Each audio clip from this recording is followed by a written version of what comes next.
Hey, folks, how you doing?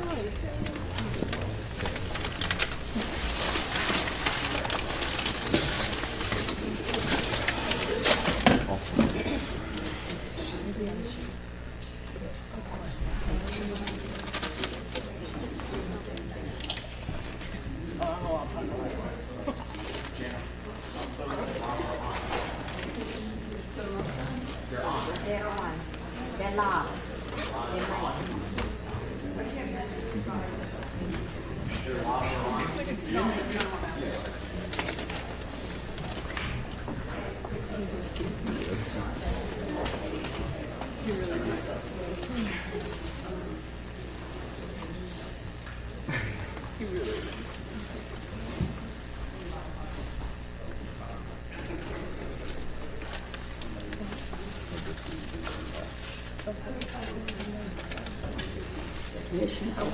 The upper trumpery.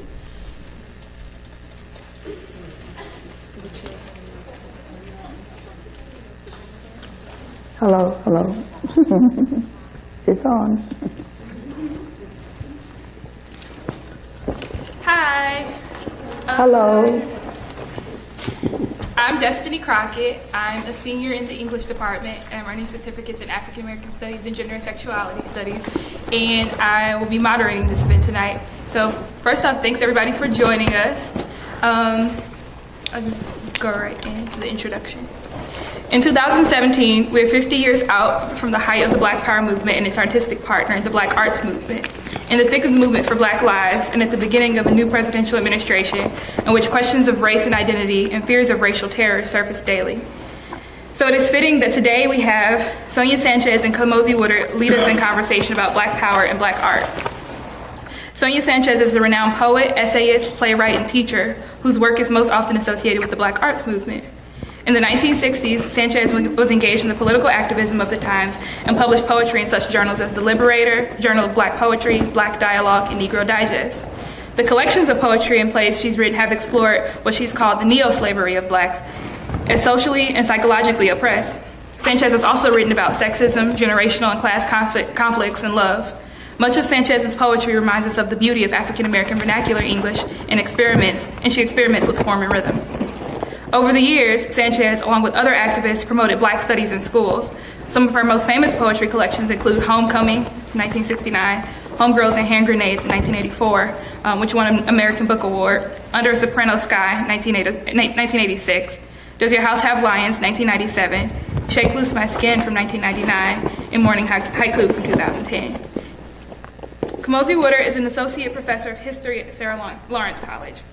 He has written about African American history, politics, and culture, emphasizing the Black freedom movement, women in the Black revolt, U.S. urban and ethnic history, public policy and persistent poverty, oral history, and the experience of anti-colonial movements. He is the author of A Nation Within a Nation, Amiri Baraka and Black Power Politics, and reviews chapters and essays in journals, anthologies, and encyclopedias. Editor of the Black Power Movement, Part 1, Amiri Baraka from Black Arts to Black Radicalism, Freedom North, Brown Work, Want to Start a Revolution, and Women in the Black Freedom Struggle. So I'll begin by posing a question to both of our guests, and then as the conversation flows, I'll probably pose another question, and then as quickly as possible open it up so that the audience can ask their questions. So my first question is, for both of you, how did you come into writing? You want to start us off, Sonia? You be the male. You start out today. Okay. Well, I started editing before I was writing, which is, I guess sounds strange. It all had to do with jazz.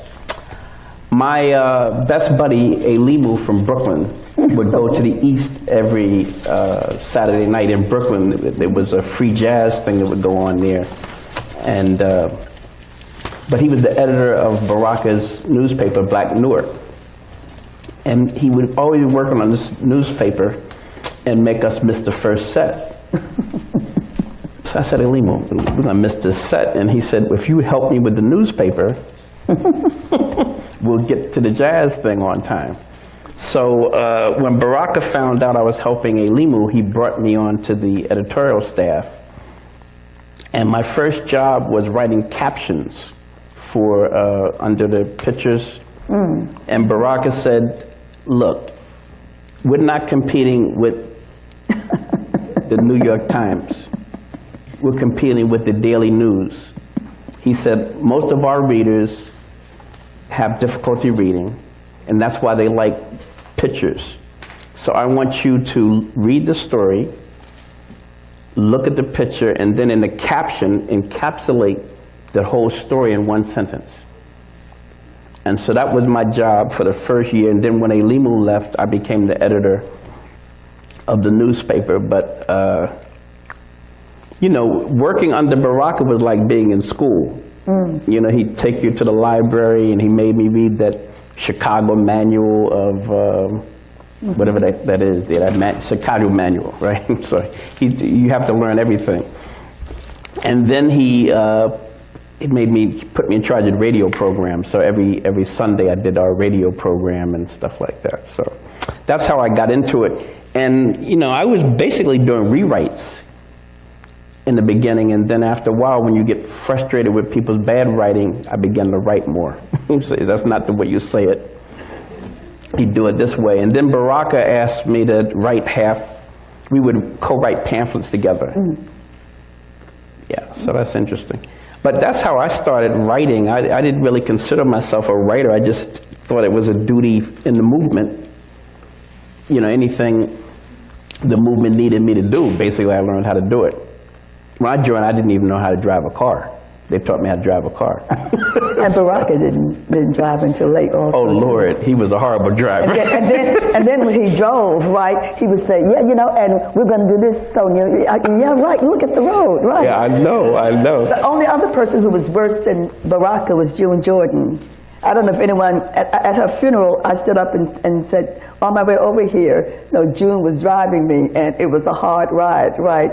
June was driving the same way, looking at you, and never looking at the road. Stokely was a terrible driver, I don't know what that was about. He almost killed Rosa Parks when she came down the left. Driving wasn't you know. It's because they learned how to drive late. Yeah. Baraka learned how, and so the critic, the great critic, Addison Gale, you know, they learned how to drive late. And as a consequence, they didn't have that, what I call that rhythm of youth when you really want to learn how to drive and you got it, you know, you're going. So that was the thing. Yeah, that was fun. You're right. You didn't want to get in the car with Baraka. But I found I thought it was your first poem in this little magazine called Revolution. You know, you're segueing into the first time not the first time I met Baraka, but the first time when I got out of, we were doing a course at NYU. I've always written, and I'm told that as a little girl, I wrote these little ditties, da dun dun dun dun dun dun dun dun dun dun dun, and it rhymed, people. And then I would hide it. And then my dad brought us to New York City from Alabama, and I continued to write. But I shared a room with my sister, it's very hard to explain that you have an older sister who is gorgeous, that she'd walk into a room and people go, whatever. Then I walk into a room and say, hi, Sonia. But my sister would walk in and stop all traffic. And so, of course, when she saw my poetry, she would take it inside, and laugh and whatever. So my job was to clean the bathroom. And in those days, we had those old bathrooms, tubs that now you pay hundreds of dollars for, right? And we hated them because everybody else had those other, now we realize really dumb tubs, but these were classics. So I hid all my writing underneath there because I cleaned the bathroom. And so I kept writing all that time in high school, but don't forget, I'm that ex-stutterer. So therefore, in no way would I ever read my work aloud. Get to Hunter, took a writing class, and the professor said the first assignment was to write about something unusual with your parent. And so my dad came in from work. My dad, who was a school teacher and a musician, taught Papa Joe Jones how to play the drums. My father would come in, and he was so angry to those goddamn people. And he sat down at dinner. He was angry the entire time. And what had happened is that a white man had gotten on and patted him on the head. But my dad was a Southern black man, so he didn't get angry at that man. He brought the anger home to the house. So this is the kind of thing, you know, that we lived in. So I wrote this piece for Hunter about my father getting angry because this man had patted him on the head. And this professor said, I don't understand this. You know, why would he be angry because someone patted him on the head? And I knew I was in for trouble, you know, in this course, you know. No, seriously, you know, because I wrote all the things that I knew coming from the South, although we came back north when I was 8.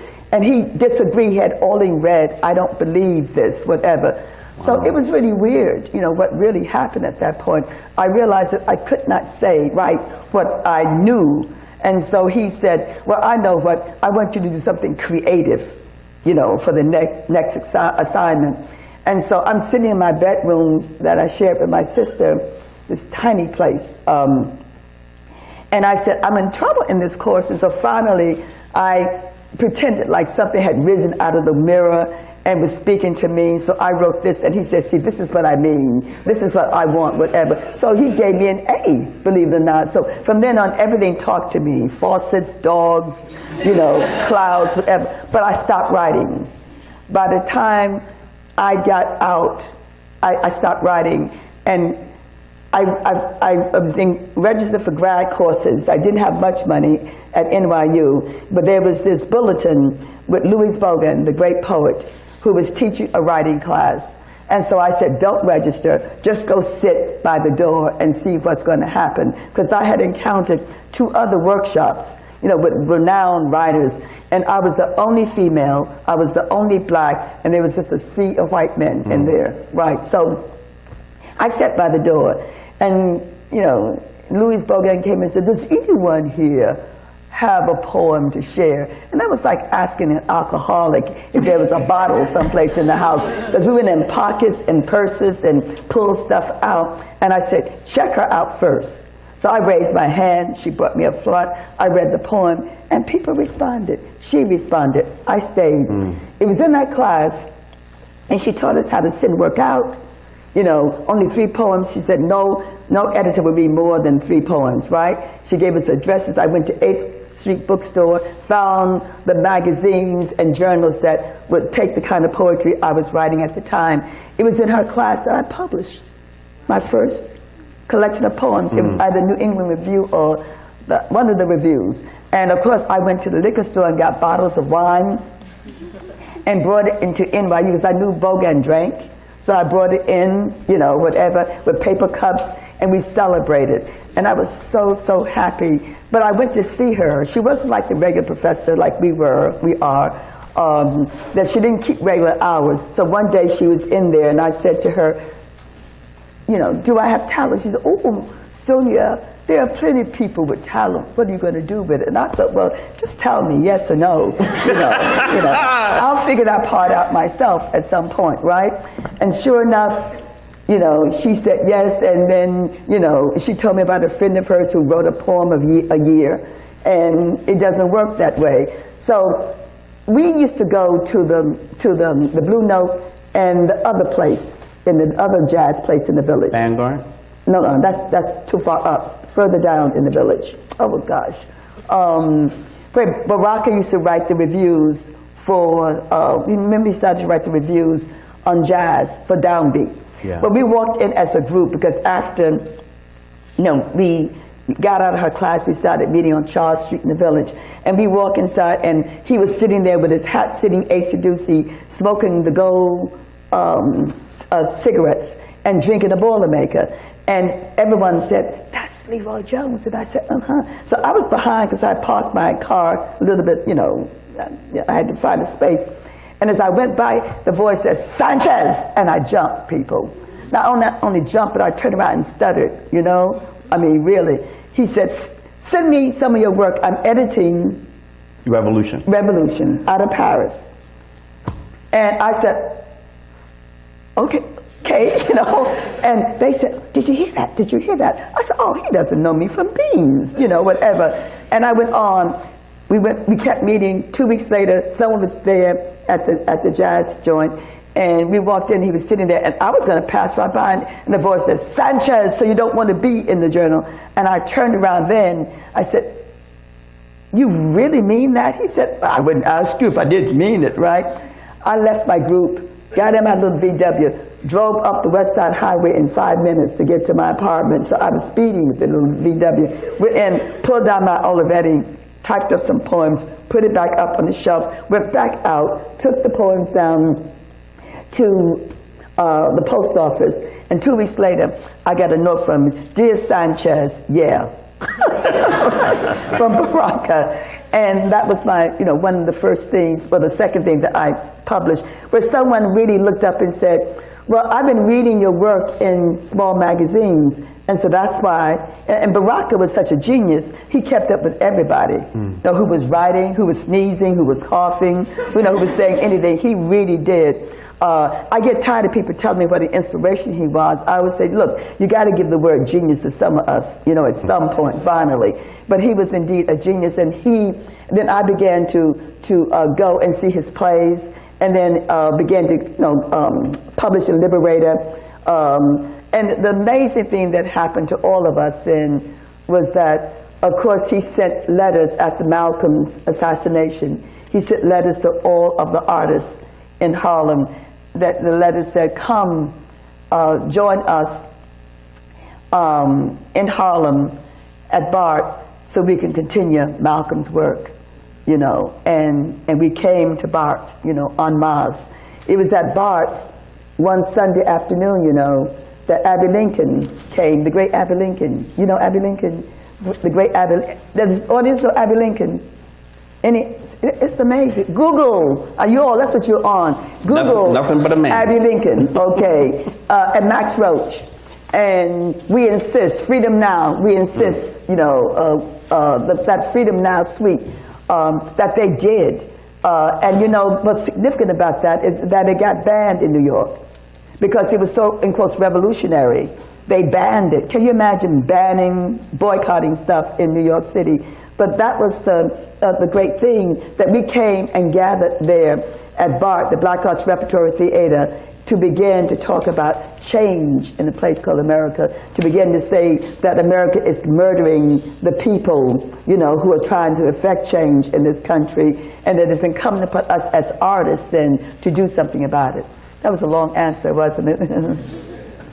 Well, I'm going to have to run to that facility you were telling me about there. Okay. And I may be huffing and puffing when I get back. So we'll carry on, okay? All right.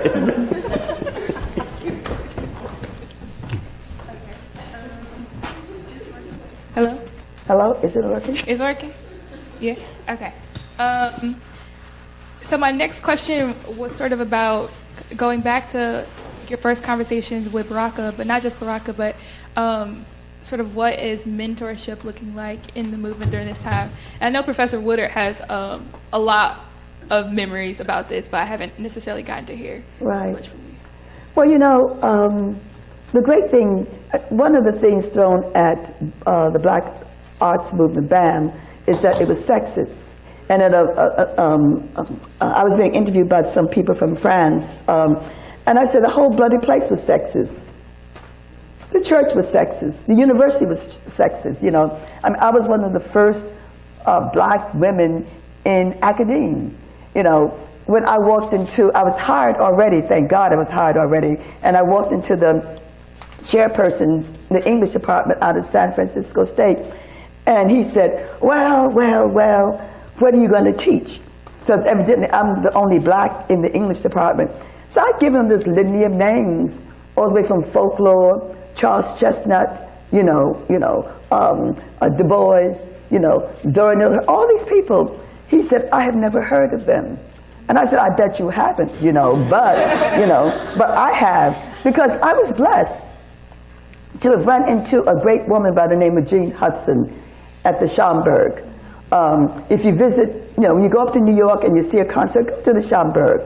It's an amazing place. I stumbled upon the Schomburg. I'm not going to tell you, by golly, by gee, I knew about the Schomburg. No, I had gotten out of college, Hunter College, in grad school, not yet in grad school, but I had gotten out of Hunter College, and I needed a job, and my dad said, well, we teach school in our family, so before you teach, go get any kind of job. So, I went looking for a job, there was no job. So I answered an ad in the New York Times which said, you know, we need a writer for our firm. So I sent my CV, I sent a sample of my writing, you know, and boom.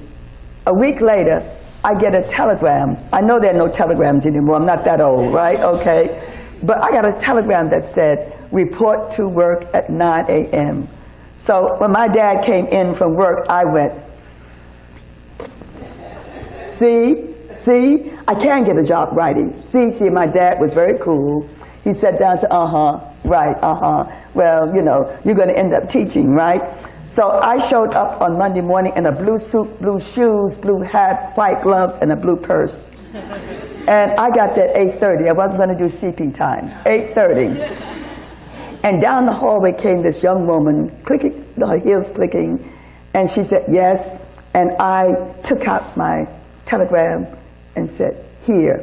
Have you ever had someone look at something and then look up at you, and then look at something and then look up at you, and then look again? They can't make the connection.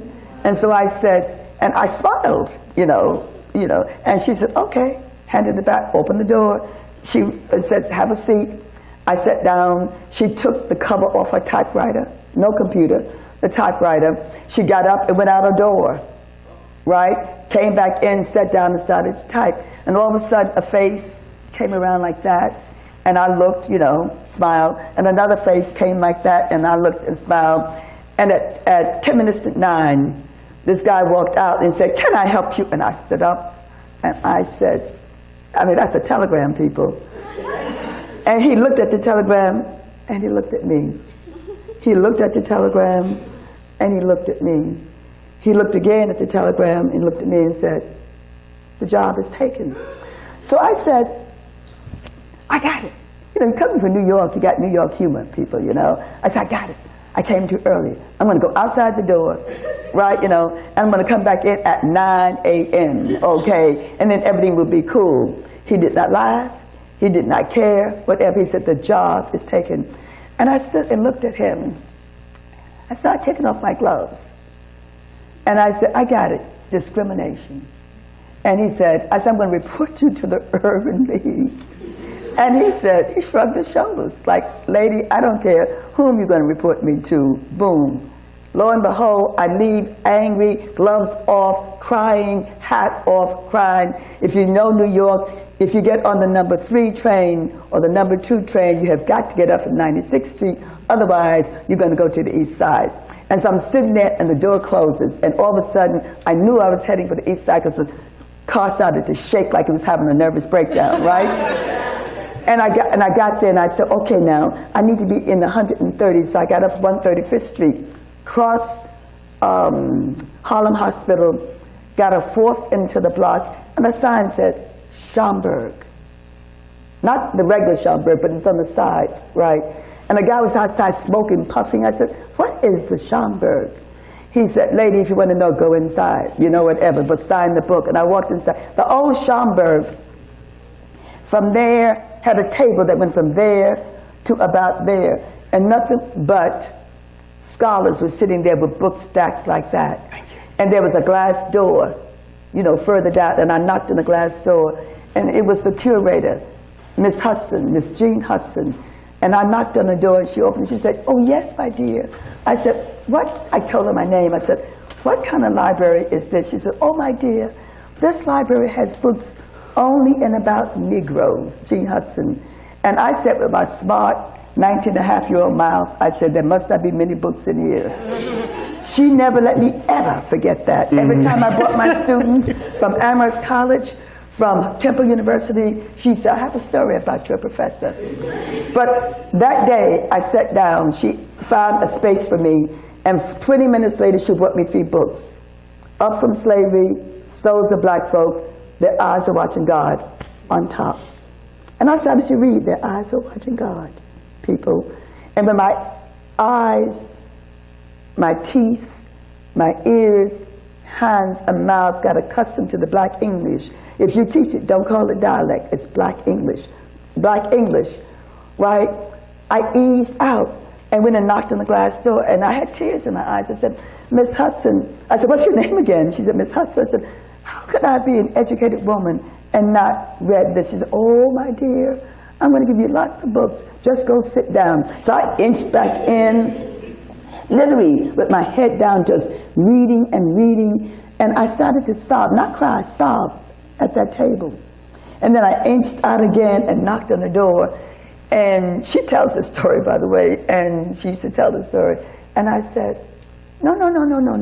How could I? She said, oh, I'm going to give you book after book. Just go sit down now and read. And as I inched back in this time, this brother from the continent said, Miss Hudson, tell this young woman she sits still, she has to leave the library. And I sat still for the rest of that semester. I told my dad I was going looking for a job. I went to the Schomburg, and she fed me book after book after book after book after book. And then she sent me to Mr. Bashow's bookstore at 125th Street. Oh, yeah. And to Mr. Richard Moore's bookstore at 125th Street. Google them. They had 2 black bookstores. The bookstore that Mr. Bashow had is where Malcolm, there's a picture of Malcolm outside, each one teach one. He had 2 bags full of books for me, you know. And I said, I don't have any money. They said, oh, no, Miss Hudson told me about you. And I went home. I had to catch a cab with practically no money to get those books home. The next day I came down to Mr. Richard Moore's bookstore, and I tell the story. His bookstore was so small you had to go in sideways. But it wasn't that small, but it was pretty small, right? And going in sideways, the books he gave me were about the Caribbean. And he said, have you read this? I said, no. I started to stutter again. No. He said, what kind of education you got, girl? And evidently I didn't have one at that point, right? And he gave me 2 bags of books also, too. So when we started the lit part of Black Studies, I would go to a place called San Francisco State. We will invite Baraka to come as the cultural wing of Black Studies, right? And we will mimeo, cane. We mimeo every bloody book. Our hands were forever purple, by the way. And you would give out 3 syllabi, but nothing but mimeo work, whatever. That's what we did at that point. And that's how we had those books. And I give all praise to Miss Hudson. I went to see her when she was dying.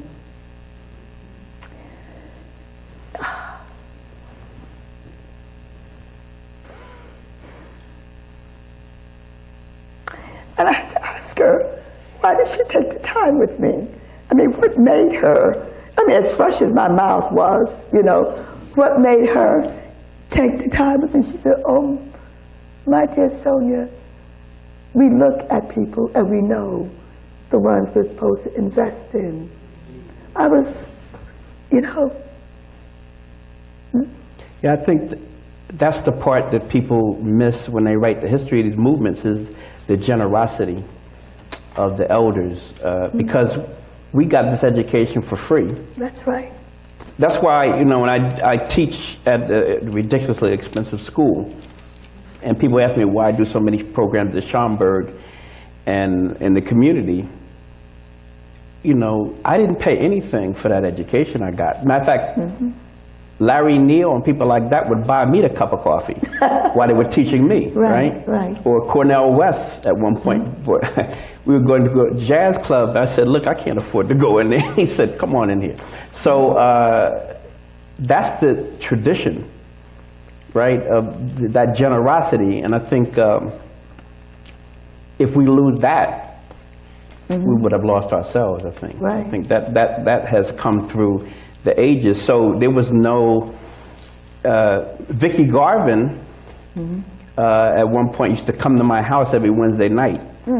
And Harry Hayward and Vicki Garvin were 2 old left veterans, right? And Harry Hayward liked something I wrote, so he came to my house and I had extra room in Newark, New Jersey at the time. So he lived with my family and was kind of a godfather to my children. And so then he invited, I must have been a bad case because they invited all these people to be my tutors. So every Wednesday they would double team me and they drank, I couldn't do this, but they were drinking Jack Daniels. Oh, gosh. That yes. was that generation's drink. I would try to sip a beer. I couldn't do it either. But by the time Vicky got halfway down the bottle, she would get up and act out the stories for me in front of my fireplace. Right. And so that's how I became a historian. Vicky basically would give me these stories, and then I'd go to Schomburg and look up the documents. And later, when we had the National Black United Front, I realized that everybody didn't have the tutors that I had. Right. So I tried to get a school set up so everybody could, because I wanted the veterans to be shared by that whole generation. So I think one of the issues some people are thinking about is how to do this, go against this monster Trump. And the veterans teaching you the skills of how to organize, particularly I think the sisters helped me out. Basically. And as a matter of fact, Vicky she didn't just tutor me, but she would come to, when we had the National Black United Front, she rented a room in a hotel nearby, and when we had a problem with unity, we'd go to and say, well, Vicky, this is the problem, and like a coach, she would sit down and get these people in the room, get the minister's wife in there too, right. stuff like that, and we'd go and do it, and we'd look like we were geniuses. Right. But that was actually Vicky. Right. So I got that whole coaching model from Vicky Garvin. But anyway, that generosity, when I see the books written on it, I think if you miss that part, you miss the whole thing, is that I can't remember any elder who ever turned me down when I asked a request that I need, Right. My book, Nation Within a Nation, Stokely was the one who explained the whole Ram, Black Panther thing to me, and all that stuff. Every elder, as a matter of fact, when they heard I was working on it, they all just, called me. They wanted you to get it right. Right, yeah. And matter of fact, all this stuff I was nominated for these awards and stuff like that, but the biggest award I got was when the elders would read a passage from my book, and I said, okay, I guess I got it right. You got it right. Right. He mentioned Trump, and I don't know if you all have looked up the word Trumpery, but Trumpery, I looked up, I was watching something he was saying, and I got up and now I have this huge dictionary on my desk, and then I have little ones around the house, but trumpery means showy but worthless finery. Also nonsense, rubbish, deception, trickery, fraud. From Old French tromperie, which means to cheat. You should really, so I'm doing this long piece called Age of Trumpery, because you do know you were named by what your family did, worked, whatever, or thought. So I thought it's important. And we need to keep that in mind and not be so nervous about what is going on. Because Sister Dolores and I, the sister who worked with the brother who did the great boycott, I'm blanking on his name. Yep. Oh, you mean, you're talking about Dorothy Cotton? Yeah, not Dolores. Dolores. She's a. Oh, you're talking about the farm workers. Yeah, the farm workers. Yeah. Is it her? I don't know, Sister Dolores. But I'm talking about the brother that she worked with.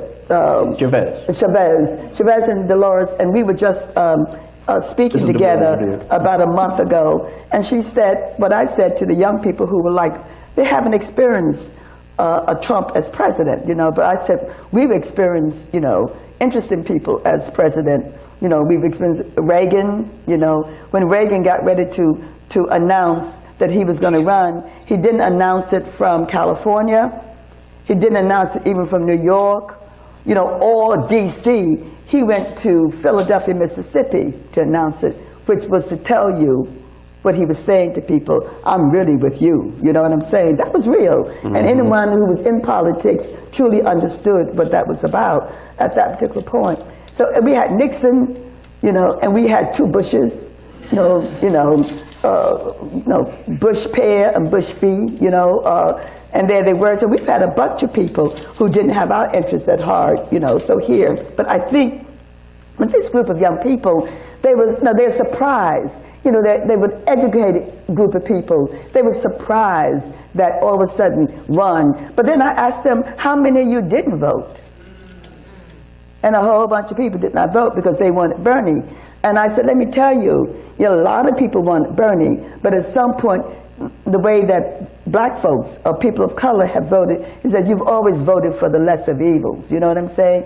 Because when someone asked Toni Morrison, did she vote? She says, yes, when I vote, it's like a small prayer by the road. And that's how I vote. You know, because when I first started to vote, there was nobody. Can you imagine? Come on, who are you voting for? Whatever. But the point is that I knew people had died, you know, for me to go exercise. And also knowing that in the state, you know, you need to go in and make sure that the states, you know, get the people that you really want to do some work for you. Write in your name if you need be for president. But at some point, you need to make sure that in the state Congress, there are people, you know, who are going to work for you and your community and bring the funds to your community so you can indeed, you know, work and be okay. But anyway, I just wanted to read that to you because I thought that you really should go look it up. Because it is something to behold. Write it down. You know, when you're in a class and you listen to nonsense, sometimes read it, you know, also too. and understand that this does exist, you know, right? The age of trumpery.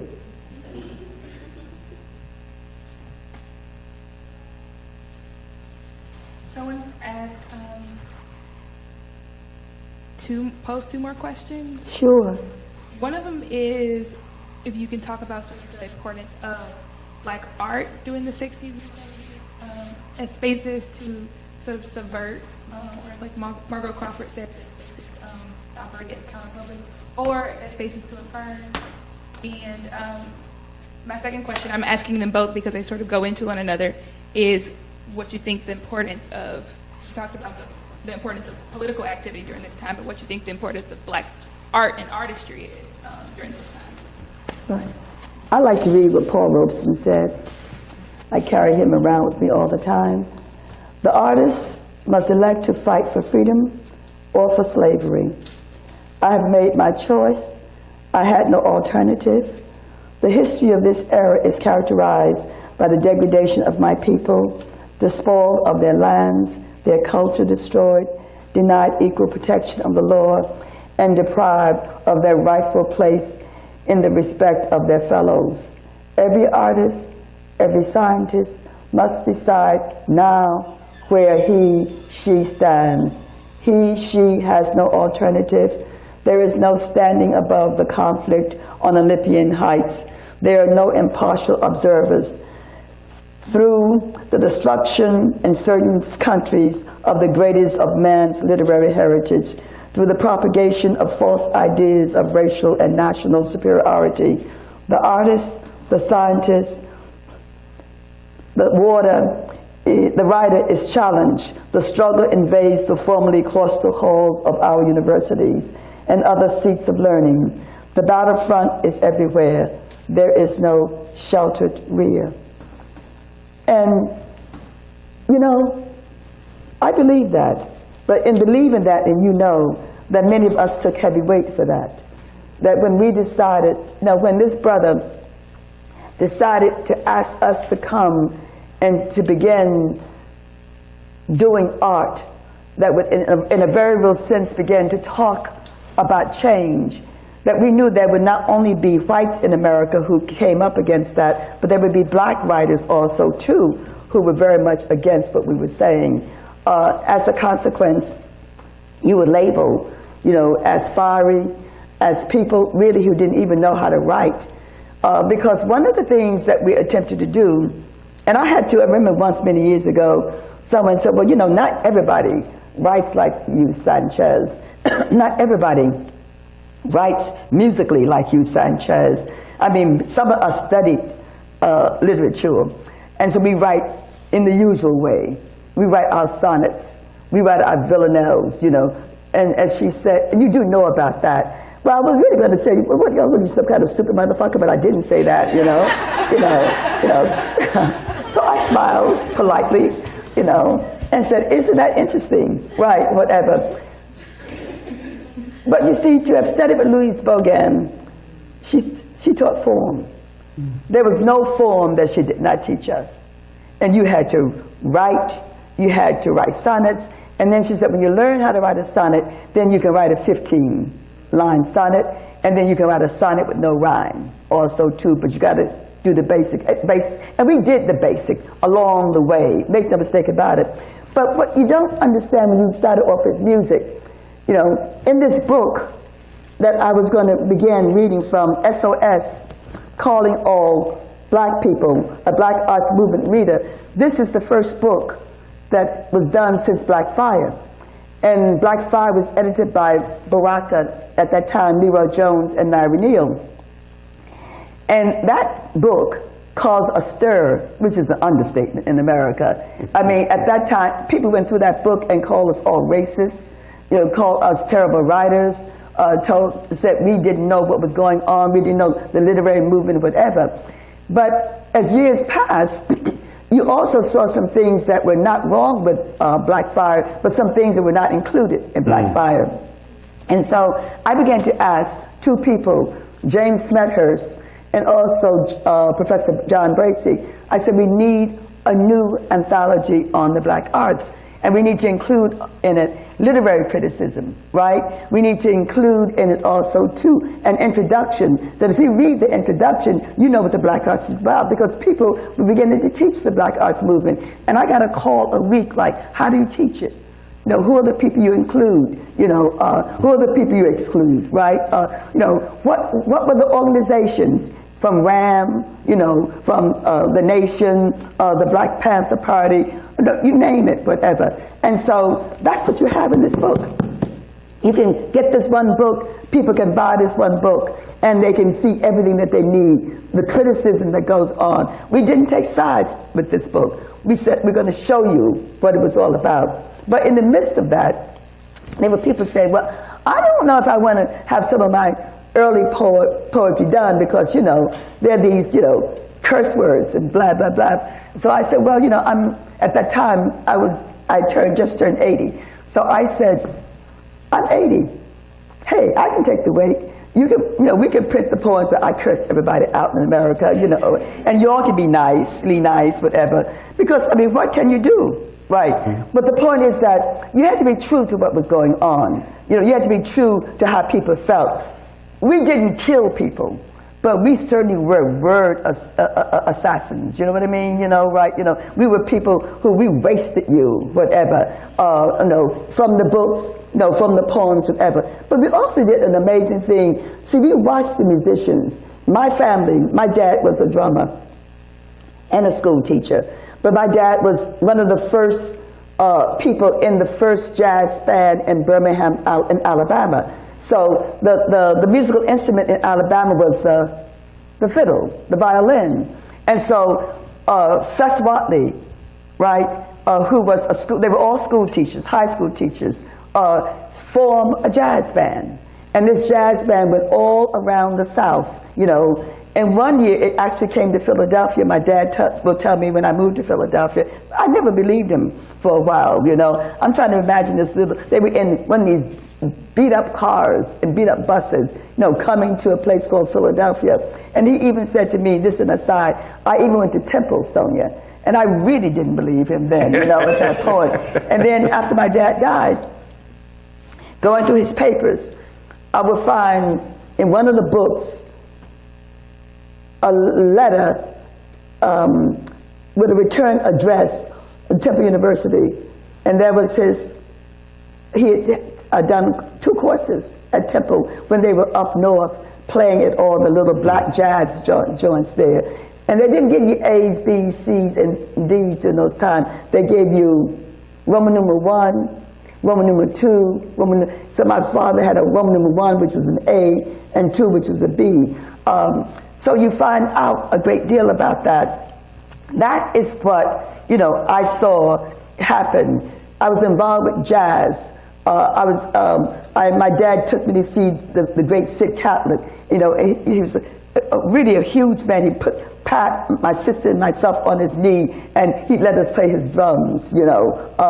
We go on 52nd Street. They let us sneak in the back, and we watched the greatest jazz musicians play on the planet Earth. So music was always ingrained in my head, right?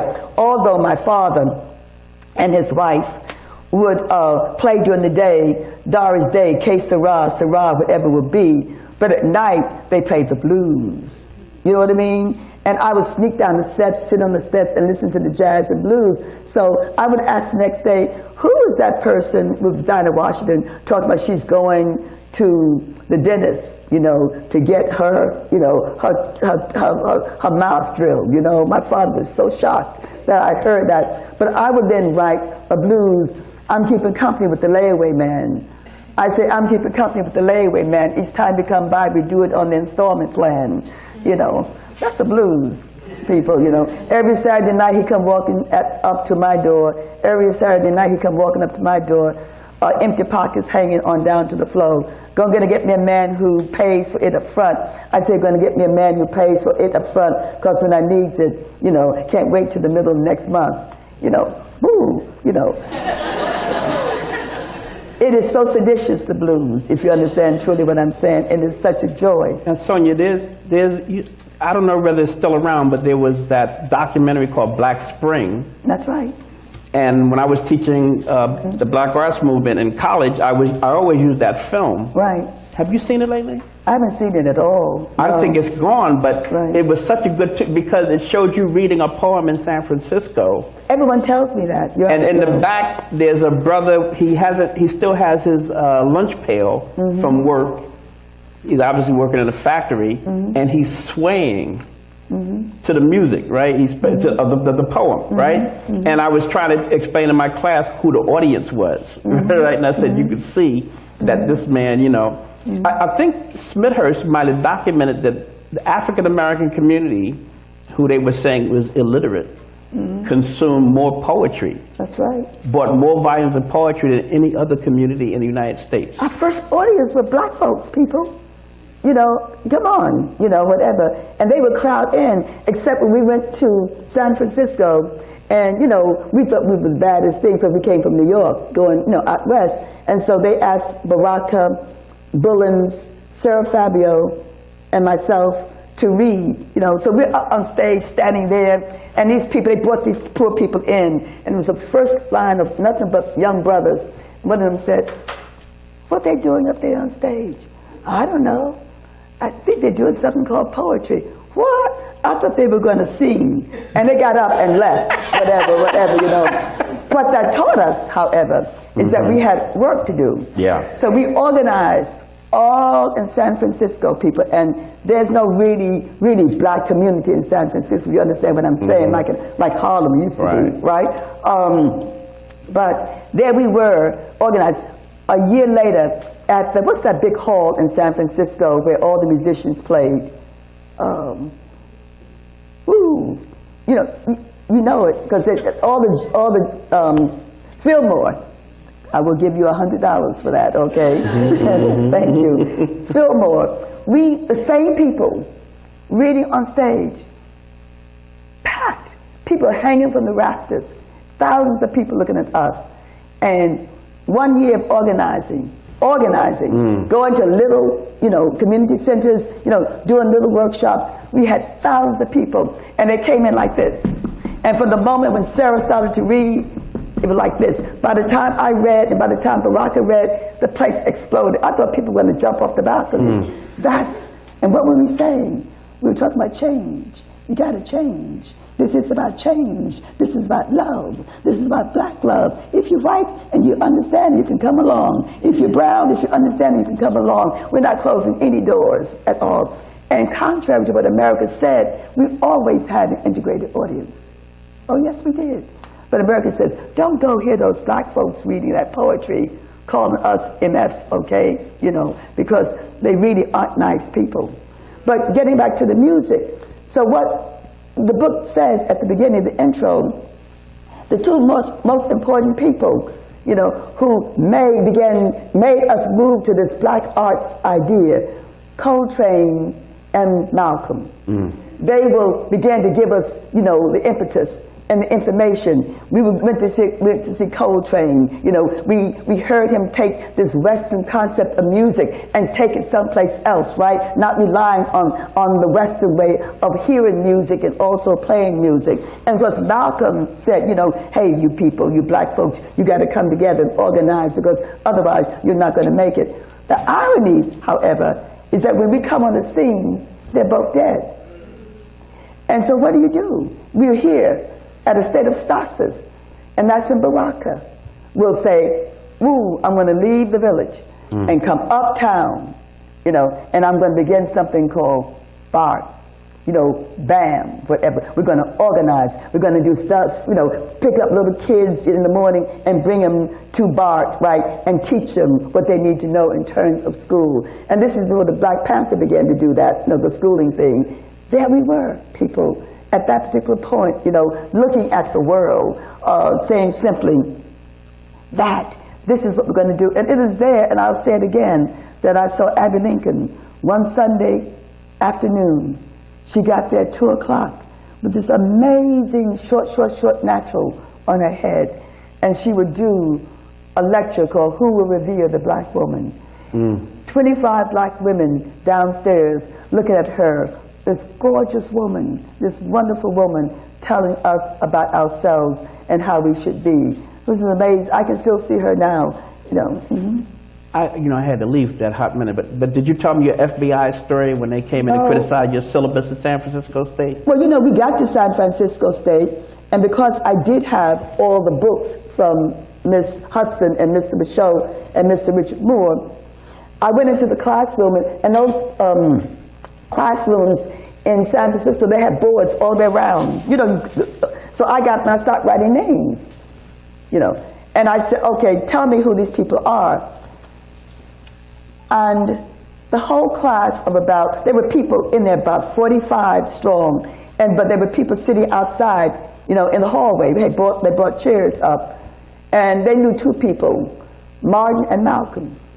They didn't know Du Bois, they didn't know Charles Chestnut, they didn't know, you know, Marcus Garvey, they didn't know Richard Wright, they didn't know anybody. So my syllabus was about that. So one Wednesday I was home from school, and there was a knock at the door, and my Japanese-American landlord said, Professor Sanchez, there are 2 men who are here to see you. So I said, oh, good. So I, you know, opened the door, and the guy came in, and he's handing me his card. He said, FBI. So I said, I live 2 blocks from Haight-Ashbury. So and there was always police cars around there, people. And I said, oh, is there a problem with Haight-Ashbury? And he said, you're teaching, he said Du Bois, we say Du Bois. He said, you're teaching Du Bois, Wright, Garvey, Robeson. And I was so, you see, people say, y'all was so hip. No, we were just as innocent as we could be. Because I said, of course I am. You cannot teach black literature without that. And it's true. You cannot teach it without these people, right? And the guy looked at me like, duh, what's wrong with you, lady? He turned to my landlord and said, put her out. Put her out of this apartment. She's one of those radicals on campus. And by now, you know, I'm saying, whoa, this is more than I thought this was. My landlord said, well, I'm leaving now, Professor Sanchez, right? You know, and he left, right? And the guy exploded. The other FBI man was still as dank water. He didn't move yet. Just stood there, just staring straight ahead. This guy is doing all the action. He said, you know, he would rage it again. Well, my same landlord had given me this beautiful Samoyed. Well, I come from New York. I come from Harlem. We could never afford a dog, you know. But this is California, right? He said, no. He said, Professor Sanchez, you need a dog in your house. So I figured I would keep this dog for 1 week and give it back. You know what I mean? So I never petted the dog. I never talked to the dog, like, get out my room, was what I said. I fed him, and he walked me, because he was that big, right? All of a sudden, with the last scream from this FBI guy, I hear these big feet come down the hallway, and I looked around, and I said to myself, now what else do I need is this dog in my house? But he came and sat next to me and looked up like this. And the guy said, you hear what I say? you know, and if we are watching, and Snow leaped for him. And he said, lady, watch your dog. And I said, Snow, but with a different note of appreciation at that point, however, you know.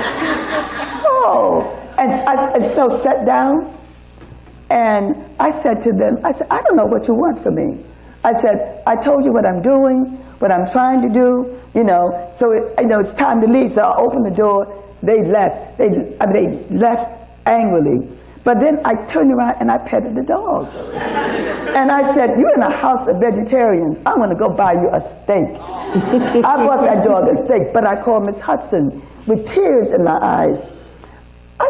I got her back east. I said, Miss Hudson, I said, the FBI just left my house. I said, and all I'm doing is teaching black literature. And this woman, not political at all, said, oh, my dear Sonia, I thought you knew that if you taught some of these people, you might have a little problem. Right? Understatement of the year, right? But then, you know what they did for me? They taught me how to teach literature. You see, the university had taught me how to teach literature, you know, thematically. I began to teach literature economically, socially. You know, I began politically. I began to look at literature differently. I am forever indebted to that FBI agent who taught me how to teach lit correctly, because I was teaching it incorrectly at that particular point, right? Well, I heard this guy from Newark had written a book called Blues People. And I'm a freshman in college, so I said, let me read this book. And this book just blew my mind, because I listened to the music, but it had a history. I didn't know that. Right. So I'm reading the book, and I'm in a music class, Professor Posey from Yale.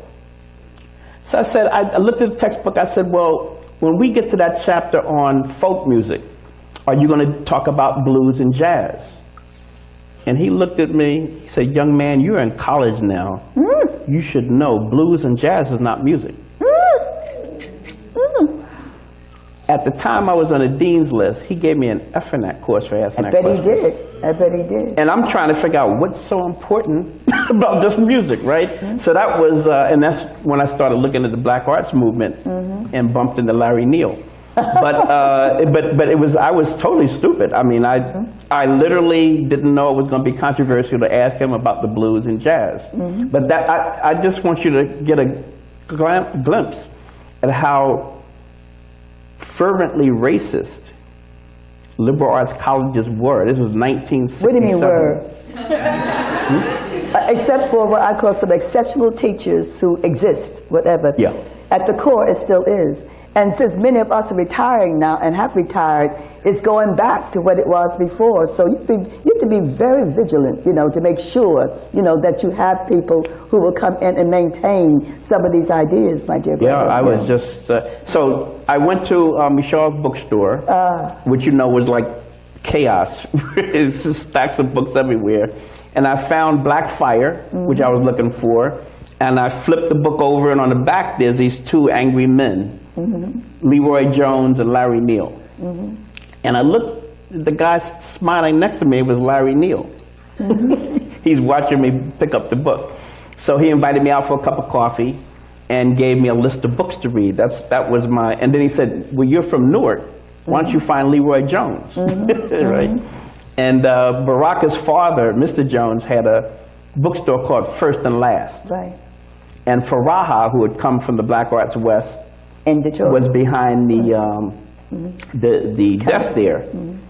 And you know, they pointed me some other books that I could read and things like that. But that was my initiation into it. But it was this guy giving me the F that made me say, well, there must be something important about this. Did you appeal it? No, he didn't know how to do that in those days. He messed me up. He got me. We didn't know how to do it in those days. It took me 3 years of A's to offset that. I know. I don't hope y'all don't know about this, but an F goes a long way to mess up your grade point average. And I was trying to transfer out of that place, and he just sunk my whole. Right. Right. Yeah, but Baraka and Haki came out to help me organize the black. We organized a statewide group called the Congress of African Students in Pennsylvania, because we were visiting different campuses basically to get dates with girls on the campus there. And we found out they would tell us that the Klan would come on their campuses all over Pennsylvania. That's right. So the Klan was riding up into the campuses. Right. And so I started editing a newsletter that was statewide, reporting those incidences so people knew from campus to campus that they were not alone. Right, yeah. But it was, Dickinson College was a weird place here because they didn't tell us. We usually read about people desegregating colleges. Mm-hmm. They didn't tell us we were desegregating college. Okay? Right. So basically, they put us one per dorm, and Arthur Murphy, whose family owned the Afro-American newspaper, had been accosted by this big football player who put a sheet on and ran down the hallway, nigga, nigga, nigga, and all that stuff like that, and chased him to his room. And one of the black football players came to me and told me what happened, and asked me if I could do something about it. So basically, I talked to the football player about the dangers. You really couldn't find a life insurance policy that would cover you if a black person just, not out of anger, but fear, struck out at you because he saw somebody in a sheet. And I convinced him not to do that for his health anymore. But we had to organize at that level. And I think a lot of people, and I hate to say, I think some of these areas are still like that. Oh, you better believe it. Yeah, so, Klan country. But so it was only later that we found out that prior to that, if a black student came to Dickinson College, they had to find a colored family to live in. Mm-hmm. And we were the first ones that lived in the dorms. Mm-hmm. So it was new, because I was wondering, what's wrong with these people, Mm-hmm. I mean, what kind of civilization is this? You're running around with a sheet on in the dorm and all that. But this is in the north. This is not down south. Yeah. Dickinson College in Carlisle, Pennsylvania. So and Gettysburg apparently was worse. Because we would have the parties at my campus, and so people would give their reports between the music changes there. But Baraka and they helped us organize. We had 600 students and formed a self-defense group from Philly to Pittsburgh, with all the campuses in between. And the adults were having this big argument between cultural nationalism and revolutionary nationalism. And we said, that's an interesting argument you're having, but right here, we're united against the Klan. Right, that was our take on it, right? So. Before I open it up for the audience to ask questions, I wanted to thank you, too, for answering my questions. You're more than welcome, my sister. Professor Woodard and I first met just across the hall from your office in the Schomburg, in the basement floor of the Schomburg. Oh, when I was down there? Oh, really? Down there. But, I was there this past year. Yeah. Yeah. But, and I was struck by Professor Woodard's memories of the 60s and 70s and his work with Baraka. And, of course, we're not senile yet, No, I mean like... I'm being funny, I'm sorry. like memory and rememory of the movement. And Professor Sanchez, even earlier than that, long before this summer, Homegirls and Hand Grenades, and Shake Loose My Skin, and I Must Become a Collector of Myself and Shed Mercy on Myself. And so I'm very thankful that I was able to bring y'all here and for y'all to answer my questions. And now I'd like to open it up to the audience. Okay. Thank you, my sister.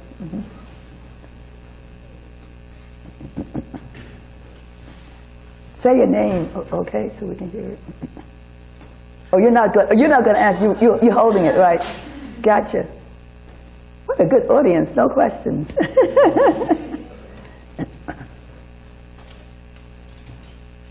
Hi, I'm a grad student here at Princeton. Thank you so much for coming. I love your And what's your name? My name's Keone. Keone? Yes. You spoke a little bit about it with, what'd you say, the Trumpery, but I'd be curious to know more about your thoughts of where you see similarities and differences in the resurgence of, kind of movements for Black liberation now versus the experiences that you were back in the 60s and 70s. Right. Just kind of what you've seen as being similar and what's different now for the community. Well, the most prominent one, of course, is Black Lives Matter. And you've all seen that, and how that came about. And the difference, of course, it didn't come about the way we did with the Civil Rights Movement, in response to many of the things that were going on, most especially in the South, period, and how there was always an organizational structure with it, okay? And there were people who were working very closely with students, period.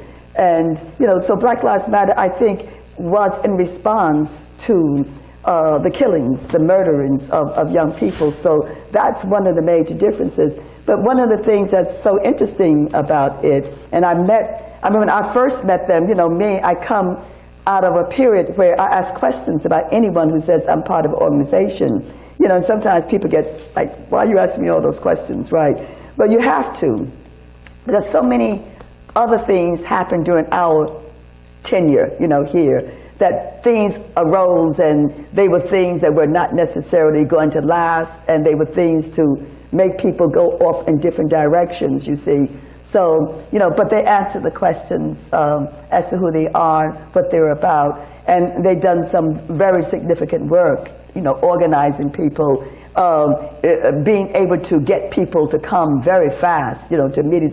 We used to go around, of course, calling people on the phone, putting up signs around, putting signs up at the subway, which was always the best place to get people to come, handing out, leaflets, etc. And then they go online and boom, they have people. But the problem with that quite often is that they're not people who have been taught to be nonviolent. And so as a consequence, sometimes you then have difficulties, with being out, coming up against police, okay, period. But one of the things, my sister, is that we do know, and what you should when you study our period, and we allude to it in here and talk about it, that this country mounted a great campaign against our group, our age group, our people. It was an amazing campaign that was indeed mounted against us. And, I was reading in, it wasn't the New Yorker, I was reading recently a book review, and they were talking about how this country knew that in 20 years there would be another movement like our movement, and they had to prepare for it. And so how they prepared for it, especially with the writers, they did not want to see any writers like us again come on the scene. They organized, as a consequence, graduate writing programs. So these bright people coming who write well could be sent into these programs to write the right things. Not to write, what we wrote, period. I'm very serious about this. I'm not kidding. And as a consequence, you had a new group of writers coming along who would not take a stand sometimes on what was going on in America, period. That was on purpose at Subject La Poet. As a full professor, sometimes I had to go in and watch the younger junior professors teach. And so I went into a Black Lit class to see this young woman, who was teaching, and she was teaching Frederick Douglass. And, and I kept saying, I'm not really hearing what I'm hearing, because she never in any way really challenged what was happening in slavery. She never in any way talked about the slave breakers, you know what I mean? The people who were there to make sure that the slaves were kept in place. She never talked about Kobe in there, the slave breaker, and what he had done. And so she danced around it, you know what I mean? It was like one of those weird things. And you know how you take notes and you said, I must have missed something, or maybe you do this so often, maybe I fell asleep or something, whatever. But she came back to my office and I said, do you take a position on slavery? Do you take the Africans being enslaved? Do you take a position on Kobe? Whatever. She said, no, I can't do that, Professor Sanchez, because they're all white students. There's only one black student. I don't want to offend the white students. That happened, and a part of you makes you. I understand why the elders used to hum. I never could understand why, in the midst of something strange happening, that you hear one of them humming someplace, right? I would say, what? Why the humming? Whatever. I heard myself humming, in my office, because I didn't want to say, and I said, well, my dear sister, let me break down, what's the name of the book that Douglas did? Narrative? The Narrative of Frederick Douglass, right? And I began to break it down. She said, well, I know that. She said, and I read it, and I've heard you lecture on it, but I have to take into consideration my class. I said, you don't change the narrative for your class. It stays the same whether you have black, green, purple, blue people in there. It stays the same, whatever. And I said to her very gently, you have to reteach it. On Thursday, I will come in, you have to reteach this, because you can't go out in a university, and say, I'm too afraid to teach the truth that went on in here, right? But that is how she was being trained, and so she did do that, whatever. And I guess, my dear sister, what I'm saying at some particular point, one of the things that I've observed, I've been out of academia a number of years now, but I was at an MLA conference in Philadelphia, maybe about the last one, it was either maybe 5 to 10 years ago. And I was looking at all the books they have, but I said, don't buy a book. You don't have any room for books as it is now, you know what I mean? Don't buy a book, Sonia. And there was a pat on my shoulder. And I turned around, and as usual, I look up. And it was the professor who edited this big Norton anthology. Well, I used to, as a professor, write this guy, the Norton anthology, saying, where are the black writers? Where are the writers, who have been writing? I said, I'm not talking about me, but Gwendolyn Brooks, what they consider safe people. Margaret Walker, you know what I mean? Whatever. Sterling Brown, whatever. Where are those people? Period. No, where's the blues and seculars and all those kinds of things? And I would talk to him, and he would be cool and say, well, Professor Sanchez, I thank you for calling me, whatever, etc. But then I would write him and keep a copy of the letter and said, I'm not going to buy the anthology until you begin to do this. So fast forward, I did that for years. Fast forward, we're at MLA 5 or 10 years ago, and he's with his wife. He said, I want you to meet Professor Sanchez, Doris. He said, she's the one who used to write me regularly, saying that she would not recommend the book to be bought, whatever, because I would still Xerox stuff and whatever, et cetera, along the way, or get another anthology that made sense, whatever, et cetera. And he said, and I finally did that, because he was the head editor. And they finally did that, and they sent me that book. Now, to some of you, that seems minor. Some of you are laughing, probably thinking, well, what the hell is she talking about? But isn't it something, you're in a university and you get books that don't include you at all? You're no place in there. You should be offended by it. You should be so offended. Like one of my students who was very vocal in my class, and she was in a science class, right? And there were about 3 black women there. And you know how you tie your hair up, do a gay lay, keep a kerchief on your head, right? Whatever. Most of the time, so your hair is looking messy. Whatever, you haven't gotten a chance to go to get it washed and rolled or whatever, et cetera, the way I have it at this point. And the guy walked in, looked up and said, I'm so sick and tired of seeing these rags on your heads. He said that at Temple University. So she knocked on my door. And she came in with tears in her eyes. One of my best students, very vocal in class, right? And she sat down and said that and started to cry. So I looked up from grading papers as usual. I said, what did you say?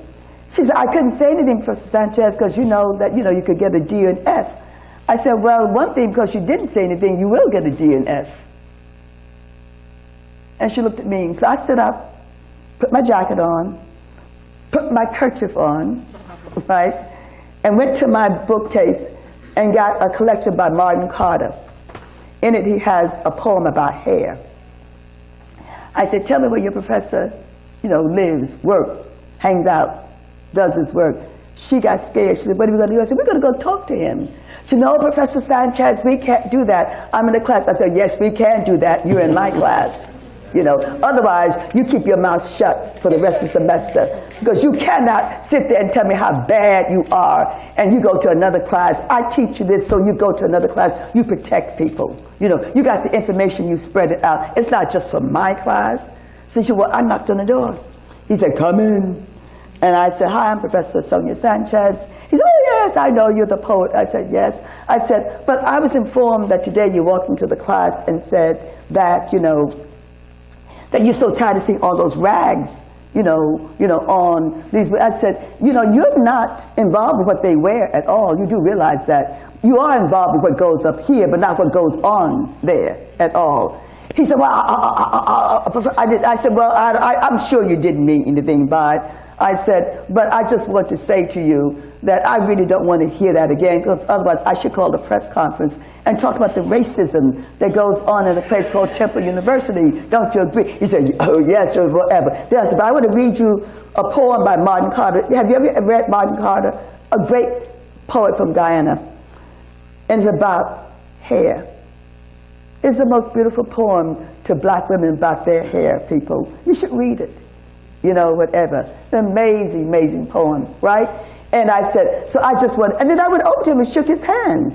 I said, thank you for letting me share this with you, and I left. And all the way back, she walked behind me. I got in my office, I said, well, my dear sister, I'll see you in class, but, and I guess you can speak in class, but you really need to speak up. I'm saying that to say, my dear sister, that, wherever we are, you have to speak up. Wherever we are, you can't sit back and think someone else is going to say something. Wherever we are, you can't say, well, I'm going to get a D or a C. There's such a thing as appealing, a grade that you get. But there's also such a thing as saying out loud, hey, you have offended me. Talking about my hair and rags on my head, whatever, etc. And so what I'm saying at some particular point, that we've got to understand that's part of the educational system that goes on here. At this school, Princeton, in every place we are, that at some point we have to speak up, And the other thing that I talk about a great deal is students. If you come in with 40 students, you should graduate with 40 students 4 years later.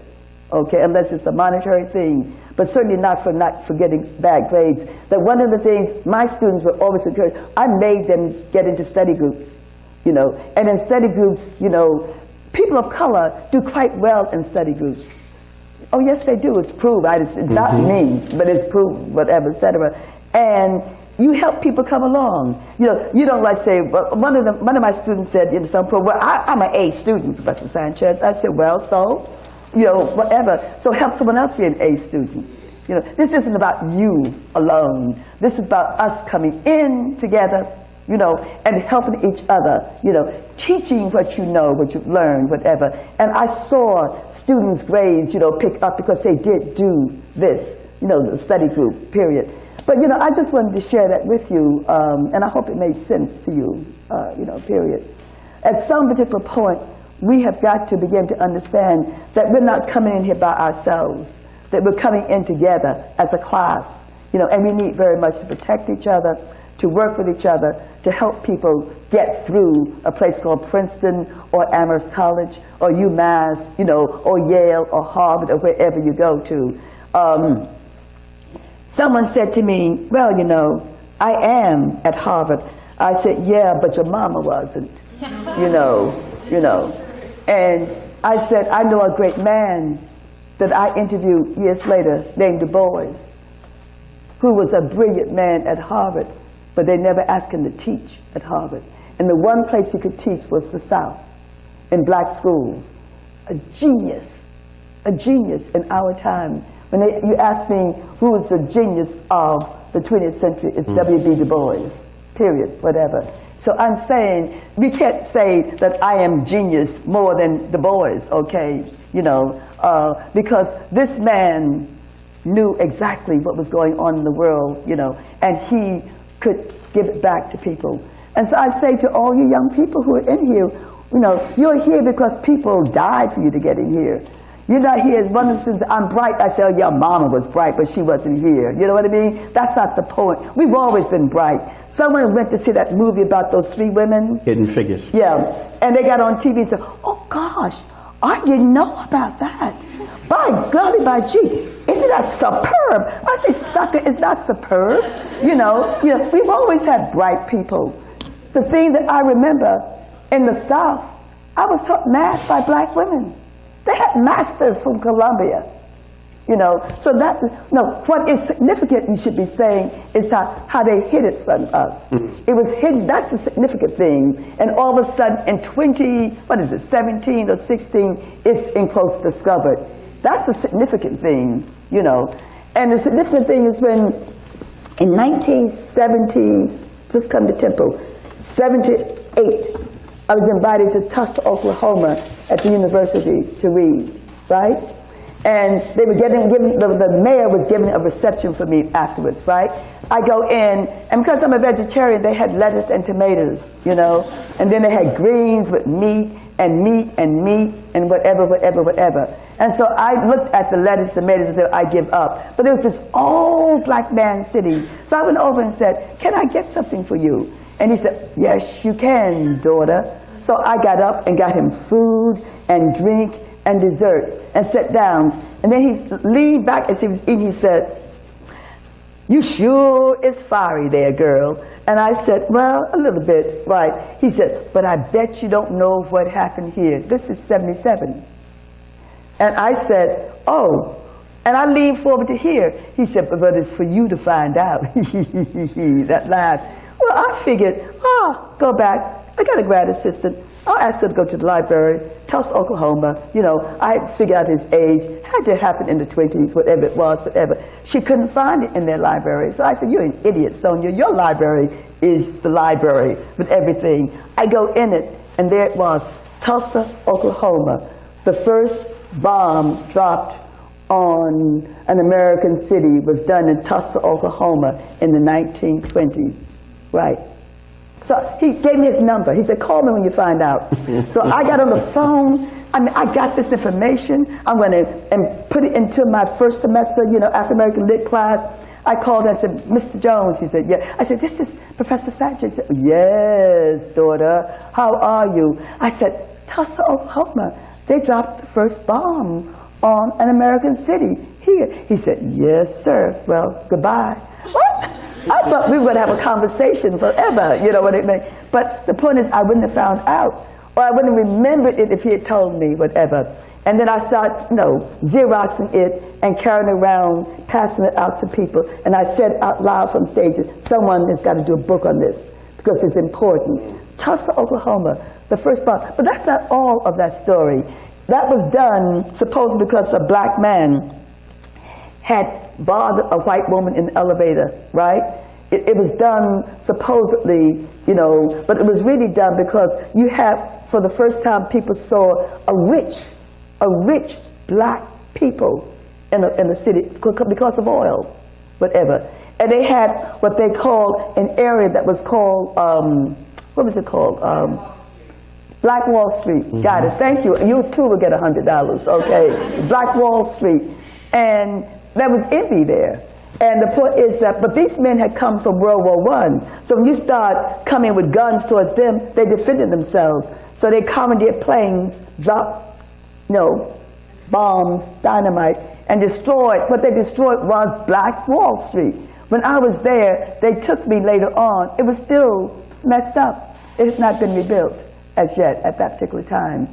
But what you also read a little further, they put all the blacks, because they had fought, in what we call the first concentration camps, if you ignore the Native Americans. And they had a camp there. And to get out, you had to have a car to get out to go to work. Isn't that amazing? That's before World War II. You know, so, you know, I'm just saying all that to say that one of the things we do is that if we teach, We've got to be open to everything. We've got to bring it into a classroom. We've got to say, you take it now, and you spread it, and you go around. And that happens, period. But, you know, in the English department where I taught, all of a sudden, the people decided that the full professors did not do enough work, so they were going to make us teach also comp classes. You don't teach comp classes when you're a full professor, you know what I'm saying? But all of a sudden I got one. And so I'm in the room, and in will come 24 students. One white woman, all white males. I walked in, they look at me like, whoa, where are we? So I used humor. I said, well, it looks like you got me for a professor, but if you want to check out, after 1 week, I'll sign you out, no problem. Wrote my name on the board. And I turned around, but I said, there's one thing I will do for you. I will teach you how to write, which means you'll graduate. Whatever. And they stayed. They stayed. You know, and I'm saying that to say, as a teacher, quite often you'll be, you know, you have to teach wherever. Sometimes you're sent, whatever. And the point is, you go in with compassion, you go in with love for learning and teaching, you go in with the idea that everybody can learn, you go in that we're all human beings, you can teach anybody. You know, and one of the guys said, no, I cursed my father out yesterday because he's such a racist. I said, that's not what I'm teaching you to do. I said, we did that. But I'm teaching you to teach your father. You know, I'm teaching you now at some point to also to understand when you go into another class and you see blacks in that, you know, you don't laugh at them, whatever. So that's what I'm teaching you. You know, that's what this is all about, finally, this thing called education, finally. You know, leading people out of darkness. Yeah. So hi, I'm Taylor Pearson. I'm a junior in the Woodard Wilson School here with a certificate in American Studies. And I'm actually taking a class this semester called Intersectional Activisms. And in one of our first readings, we read Shirley Chisholm's piece where, basically to paraphrase, she said, you know, anti-woman, anti-Semitic, anti-LGBTQ, Good. Yeah. She didn't say that then. Yeah, but yeah. Anti-black. Right, anti-black movements are fundamentally anti-human. And I just found my experience as a black woman, I'm constantly asked to rank one of my identities. To do what? To rank one of my identities, to choose like whether my blackness is more. So what do you say when they say that? Do you say fuck you? You know, or do you say rank yours? You also too. Come on, people. I mean, at some point, you have to look up and say, you know, get out my face. Right. You know, or whatever. No, you know, I don't have to answer that. You know what I mean? You know, and then you go back and say, okay, now we can talk. But I mean, you have to back people off at some point. Frederick Douglass, the guy said, yes. I'm not going to talk to any half white man. That's right. Like that. He said, he turned and said, well, talk to the black part of me. Yes. Yeah, so basically my question is, how do we teach intersectionality, and particularly how do we kind of like reconcile between the many shades of blackness? Like, I recently saw a quote on Facebook that said, you can't be pro-black if you're not pro-woman, pro-LGBTQ, all religions, whatever. So how do we teach that in our movement, and how do we unite with other movements? Mm-hmm. Well, look, Komozi has this thing where he said the rebel is a person who says no, and in saying no, you find out who you are. Because somebody, you ate moldy bread, and then suddenly you have to say no. What you're saying no to has a yes. You're affirming, I believe in this. Now you really touch me, right? Mm-hmm. So in terms of all of our different identities, we usually respond to the part that's being attacked at that moment. Mm-hmm. Right? So, and then you rebel, and so it's a series of rebellions, right? When people are calling out something inside of you that is really you. But I wouldn't, he's basically asking you to take yourself apart, which is not interesting. And Ngugi wa Thiong'o has this thing, something torn and new. Right. Where he says, So basically what that question was the colonial project. Exactly. The colonial project is to dismember you. The black arts is one of those movements to remember And empower you. and put it back together and heal what's been scattered and torn apart and stuff like that. So he was kind of asking you, right, to dismember yourself, and at that point you have to say no. Yeah. Does that make sense? You But know, I was reading that in Googie piece when my mother died, and they would, they make you go through all kinds of legal stuff when your parents die. Right. But I was reading this book while they were making me wait in this bank, and I felt this healing force as I was reading it. And so it's a book about healing, and I didn't realize that he had been beaten up at the airport, Yeah. and his wife abused as he was writing that book. Not in the airport. He was. They brought. I was supposed to make that trip with them, and they changed the time. And so I had to travel, right? I couldn't get out. You know how people say, "Oh, you can cancel and come," whatever. And I was saying where I was going. Then they said, "No, we're not. We'll sue you." Dedicated that book to you. I know. I love them. They went home, and the people greeted Googie like, because he was home. No, this is a man who had returned home with his wife, right? And let me tell you who the guy was who did the damage to him. When we were in South Africa together on tour, the same guy came up to him and said, "Oh, I hear, Googie, you're going to be in South Africa coming home, and to Kenya." And he said, "Yes." He said, "Yes, I have it in my book." That was the guy, who instigated the whole thing, and almost killed Googie, and raped his wife. And she called me. And in certain societies, you don't talk about rape. African society, you don't mention that you were abused or you were raped. And we were talking on the telephone, crying together. And she said, "Sonia, I am going to mention," because they're important people, "that I was raped, so other women will speak out when it happens to them." And she did that. And the women stood around her and applauded her and loved her, and it was an amazing moment in her history. But the reason why I said, because, as I said, I don't curse anymore, but that would deserve one right there, okay? The point of staying alive and human and sane is not to let people pick you apart. You get in a place like this or other places like Temple or Amherst, and part of the job of people is that you are here, but I will pick you apart, so by the time you graduate, you won't know what part you are or who you are. The point is you have to maintain, your identity while you're here. You have to maintain it, against great odds. And quite often, it means that what people throw at you, you have to throw back at them. Quietly, gently, but you throw it back. So that is not I. You're not talking about me. Or if someone says that, you say, "Let us go and grab someone else and say to her, tell me about you. Tell me all your parts that make you up, whatever." You have to throw it back at people, because this is, a dangerous place trying to get educated now. Okay, it's not a simple place. Okay, it's a dangerous place. There are people who are empathetic and sympathetic who are here and who will help you. There are people who could care less, whatever.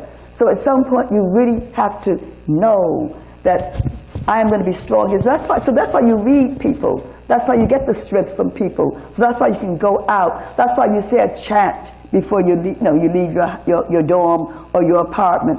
That's why you hum sometimes. That's why in the class when someone says something really dumb, you might go, whatever, because you have to throw it back, at people. But above all, you've got to have work study groups that you bring this stuff to ask for response. What do you think? How do we do this? How do we come together? How do we organize to make sure that we stay alive here? You're not separatists here. You have no business being registered for a class by yourself. No, I used to say, I used to make sure when my students were going into, I said, register at least 10 strong for that course. You're less liable to get screwed as a consequence. You know? I mean, that's just common sense. That's what I call, as you tell, guerrilla warfare. You know, that's how you get by and you succeed. That's what you do. You know, but we go in like, by golly, by gee, I'm so bright. Oh, you're lucky to have me. You know, I am, you know, on the dean's list, right? And someone will slap you down at some point, you know. And when that happens, it really does happen. When I said to you that, and I just went over it, before I got to Bogan's class, you know, I had gone to 2 important workshops in New York City. I was the only female and the only black in the sea of white men. And every time I would say something or even read a poem, nobody responded. Now, I was not writing progressive poetry at the time. I was just writing stuff about trees and, you know, you name it, whatever, etc. But they didn't respond. They ignored me. The professor ignored me. Many years later, and I had mentioned to a bunch of people who heard me mention it, and I was with a fellow writer, you know, and the person who had done this workshop came up to me. He was older now. And he said, oh, Sonia, it's so good seeing you. You know, and I'm so glad I'm the one that made sure you were invited to read at this big anti-war demonstration. And I hugged him and said, thank you so much. It's great being here. But after she said, why didn't you curse him out? Why didn't you tell him, do you know, do you remember when, whatever? I said, why? Then you're saying to me, I don't think he could change. And he certainly changed. Do you understand what I'm saying? He had changed. You know, he had changed. And so I'm not going to go and attack him because he's changed, right? And so that's another thing that we have to balance at some point. Yeah. You know, when we see that people have moved and changed, whatever, you correct people, whatever.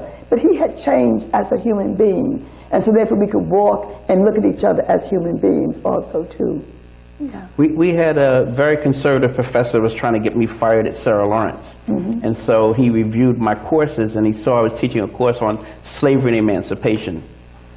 And in order to bait me, he said, slavery. Isn't there something good we could say about slavery? I said, well, there was emancipation. Later, he got up and attacked the students who were fighting for diversity. Right. And he called the students Nazis. Mm. And some of my Jewish colleagues who were women attacked him in a faculty meeting. Good. And he was routed.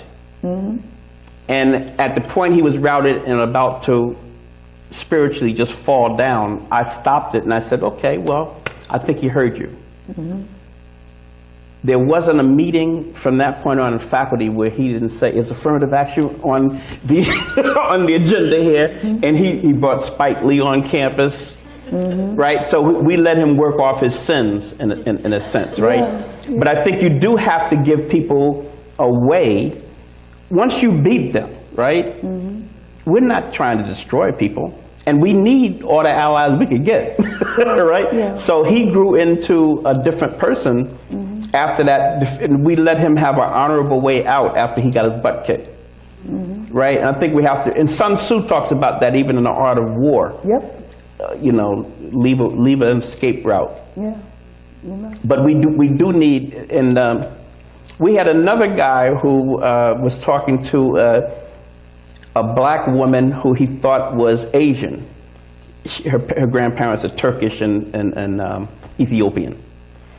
And when the bell curve came out, he's a scientist, and he said to her and his Egyptian brother, he said, well, I know you Asians are really smart, but these dumb Africans, right?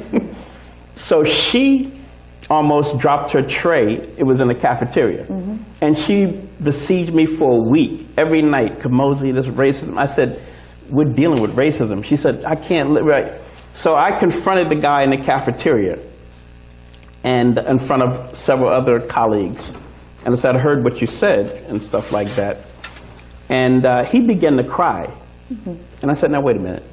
Mm-hmm. I've been listening to this woman cry all week. Okay, it's not up to you to cry right now. You need to listen to this thing. he became a big advocate, once again, of affirmative action, and he taught a course on the racism of IQ tests, Yeah. right? But his punishment was he had to eat lunch with her for a week. And I just looked across the room and it's just, she was wailing on him. But anyway, but we have worked on this process of criticizing people and giving them a way to then teach other white people against racism. And it's been working thus far. But at the beginning, they were just trying to get me fired. That's difficult. Oh, we answered your question. Did I answer your question, my sister?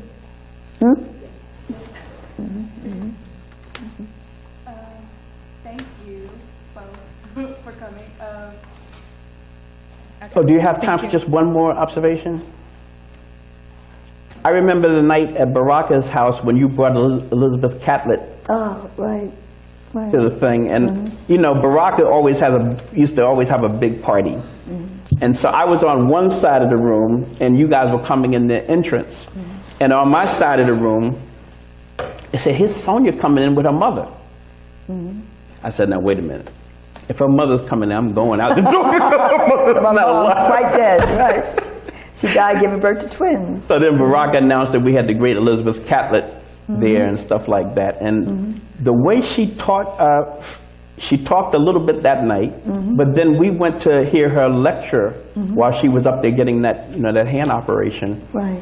And the way she talked about the history of the movement and literature, and it was just so educational, right? So you can never, there's nothing like talking to the elders who have actually experienced this thing and figured out how to triumph over it artistically and culturally. She has sculpture in every major museum. Have you ever heard of Catlett? Google her. You all Google everything. Catlett, C-A-T-L-E-T-T, Elizabeth Catlett. She was the first woman who was the head of the art department there at the university in Mexico City. Oh, yeah. Yeah, the first woman, then being a black woman, it was amazing. But, no, I won't share that story. No, that's too intimate, right? Yeah, but. But, the first time we heard her talk, she talked about how the government followed her to Mexico. Right. And beat her in front of her son. That's right. Her husband had gone to a party before her. Elizabeth was getting dressed late, and they had the little children, and so she was getting them ready for bed. There was a knock on the door, and these American agents came in, literally pulled her out of the house, pulled her down the steps, and she screamed to Juan and said, "Go tell your father that they're taking me." And they kept her in jail. And some people there, who lived there, some Mexicans there, came, and they were able to get her out, and that's when she became a Mexican citizen. But she tells us that story, she ends it with spiritual triumph. Oh, it was more than that. She said that she was down and out, and after what had happened to her, and this woman in prison with her said, "Don't despair, don't despair. 3 good things are going to happen to you." That's why I forgot that. Yeah, I'll never forget that. I mean, so she told this really horrible story, but she ended it with triumph and she won a major award. That's right. Right after that and stuff like that. So that storytelling of the elders is just. This country ignored her for years because of her politics, because she was a leftist, Every summer I went there to stay with her in the summertime, and. There's a new, well, it's not new, a book called Nexus, New York. It's based on an exhibit, and it's talking about the 1940s in New York City, when Rivera and all the Mexican artists were in New York City. And I used to think that Elizabeth Catlett didn't have contact with them until she went to Mexico, but now I realize it was right in New York City. But she knew them all too, and she talks about the artists and how they lived, what they ate, how they partied, and how she met her husband there in Mexico. She was on fellowship at Rosenwald? Yeah. Yeah, fellowship, and she went there, and she was married to the Charles White. Charles White at the time, right. But, Well, you know, I just, so Baraka's house, in a way, was a school. oh, it was. A Right? museum, I mean, it was a salon, but if you just went to the bathroom, on the way there, you saw art on every wall going up to the bathroom. Right? I mean, so you started to realize, and in his basement, kids would be in there all the time, and he had a music history class there for like 12-year-old kids and stuff like that. And one of those kids, they did a concert. Did he come to Sarah Lawrence? Yeah, he did a concert. And he's leading this kids band. And he said, well, let me tell you the history of the trumpet before I did this thing there, right? So it was like, and then upstairs, they would take over his office and do the community newspaper on his typewriter. Right. Right? So his house would always be packed with 12 different meetings going on the whole time. And it's only after stepping back from it. And I used to sleep in his music room. You know, and then I read that Sterling Brown had a music room. Yeah. So I said, wait a minute. So that means that Baraka looked at the architecture of Sterling Brown's house. Got it. And when he got to Newark, he designed his house like Just a like teacher's that. house. Just like that. So that's part of this tradition, right? So every time you walked in that house, the Fujis basically came of age in that house. All the kids would come there after school, and to walk into the house, it was an education with the art on the wall and the music, the records stacked up there and stuff like that. So I think that's part of the tradition. I think one of my students was trying to film the house. And so people could get an understanding of it. And I wish we could go back and do Langston Hughes' house. And Right. We did that, though. Remember, what's It is a movie about what's the that, brother's right? name, the filmmaker, honey? Jamal Joseph. We did he did a film at Langston's house, and it was with Baraka, couple of other writers and myself. And we were sitting at the dining room table where he ate, and it was, I mean, you can imagine how crazy Baraka gets, you know, say, and it goes here, and it goes here, whatever. And then, of course, we shot it, and we talked about Langston, and, you know, and how he always stayed in Harlem. You know, he did not leave Harlem. And we talked about the influence that he had, you know, on all of us, and you know, how good he was to young writers. if you ever can get to Langston Hughes' archives, I think they're up at Yale, I felt like I was looking over his shoulder as he was looking at all of the young artists. Because he had these postcards in there, Go Ahead Leroy and stuff like that, and it really pumped up the younger generation. But it was almost like very intimate, the way you were looking at it and seeing how, it goes back to that generosity I'm talking about as being part of that tradition. You know, some people teach literature so that there's you have to make a choice between Amiri Baraka and Ralph Ellison. They got that documentary. Right. And I thought about that after reading the inscription that Elizabeth Catlett has on that piece of sculpture up there in front of Ellison's house. Ellison's house, yeah. And I said, this is really a game they're playing here because all this literature is ours. Of course. We don't have to make a choice, right? It's all ours. And they had that debate and conversation. That's good. We all need to know. And I think Amiri listened a bit to what Ellison was saying. I don't know whether Ellison listened to him. But, you know, you can, and if you read Digging, you see some of Ellison's argument redone by Baraka there, you know. So it is an ongoing conversation we have in the literary thing, and we're at the point now where I don't think we can afford to ignore any of these writers. Exactly, yeah. I mean, you know, it may be a different moment when you need that writer or that artist, right? To keep you strong, right? So you never know. Don't throw any of them away or let some teacher tell you, oh, we don't read this person anymore or stuff like that. Because you don't know when the time will come when you say, oh, well, that's exactly the poem I need to be able to walk through the fire today. Yes.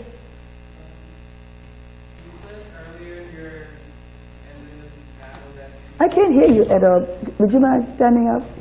Oh, they got that. You said earlier that, like, What's your name? Winfred. What is?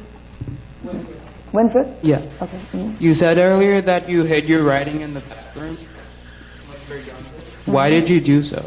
Oh, when we lived in the South and we had space in the South, we came to a place called New York City in an apartment. It was a back apartment, right? And it never got sun. And the window that my sister and I shared in the room faced a blank wall. I mean, literally faced it. So we would lean out to try to see something, you know, and quite often it was garbage coming out the upper floors. So I used to write, and I would leave my work in my little private drawer. But then every now and then, my sister would open the drawer, see it, and she'd come in the kitchen, she'd get done, and she'd read it. And everybody would laugh. It wasn't cruel laughter. It was just an appreciative thing, but also it was still laughter. So I then decided, from then on, I would hide my work, right? And so the place that I hid it was the bathroom, because my job was to clean the bathroom every Saturday. And the ideal place was this bathtub that people pay, what, hundreds of dollars for these old bathtubs, you know, with the legs. Mm-hmm. Have you seen them? You know, and I would clean it and then push my stuff all the way in the back, right?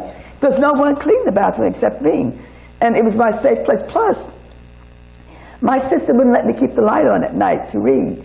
So I would go, when everyone went to bed, I'd go in the bathroom, I'd read in the bathroom, and then I would write in the bathroom also, too. You know, it was, if I went to the kitchen, they'd see the light on and say, go to bed, Sonia. But in the bathroom, they wouldn't bother me. And it was away from the rest of the bedroom, so I could sit there all night. That's one of the reasons why I'm a night person, you know. I mean, I write at night. I can't really write during the day. And people keep saying, you know, you're retired now, you can write during the day. And I say, yeah, I know. But at 11 o'clock, I become awake, you know. After you graded papers and you got your kids in bed and, you know, you did all that stuff, I would then write from about 11:30 until about 2 or 3 o'clock in the morning in my study with the fireplace there, and then grab the covers, and then at 6:30 get up, turn the thermostat up, and knock on the children's doors and say, come on, it's time to get up and get ready for school. So I used to go on 3 hours sleep. And the problem now that I'm 82, that I keep doing the same thing, and during the day I said, whoa, I can't. My children say, you can't do that anymore, Mom, whatever. But so it's something, I have to get out of the habit of writing at night, but it's that quiet time, you know, but there were no children talking, saying anything. There was nobody bothering me. It was just me, you know, as Barack said, the ghosts. It was me and the ancestors and the people who had come before in communication, right? You know, and there I was. And it's like wonderful, you know, that time of morning, you know. Oh, yeah. Mm. Did I answer it for you? Yeah. Yeah.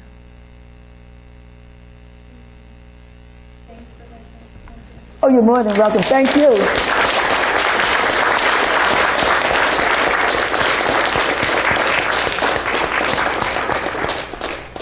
And have a great semester, okay? I want all A's.